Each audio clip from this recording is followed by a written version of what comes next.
Have you ever heard the ocean cry? Not the crash of waves, but the quiet pain that hides beneath them. Once the sea was alive, breathing in colors, singing through coral and wind. But then came the darkness. Oil spilled like poison. Plastic floated like ghosts. The voices of the deep began to fade one by one. Among them was a mermaid, the guardian of the blue. She swam through chaos, trying to save what she could. She pushed turtles away from the black water, lifted dying fish toward the light. But the poison spread faster than her hope. The sea she loved began to drown her too, and she sank. Silent, still, forgotten. But somewhere above the waves, someone saw her. A young man standing by the shore noticed a faint glow beneath the filthy water. Without a thought, he ran and dived in.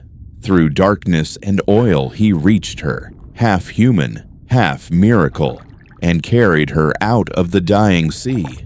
At the hospital, they built a glass tank filled with clean water. Inside it, the mermaid opened her eyes again. Her world, once endless, now fit inside that fragile glass. She could live only in water, the same element humans had learned to destroy. The young man sat beside her every day. He spoke softly, though she could not answer, but eyes can speak when hearts understand. She saw in him what she had once seen in the sea, kindness and life.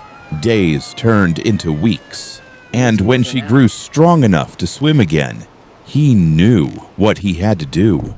At sunset, he carried her back to the ocean. The sky burned in gold and crimson, the wind calm like a prayer. She looked at him from inside the glass tank, her hand pressed to the wall, his hand pressed outside. No words, only silence heavy with meaning. He opened the tank. The waves reached forward, pulling her home. Her tail shimmered in the last light of the sun as she slipped beneath the surface. And for one breathtaking moment, the ocean glowed, clean, blue, alive. That moment became more than a goodbye. It was a beginning, a promise between the sea and humankind. Because somewhere beneath those waves, she still watches. And every time someone saves a creature, lifts a piece of plastic, or chooses to protect the ocean, the sea remembers. The sea gave us life. Let's give it back.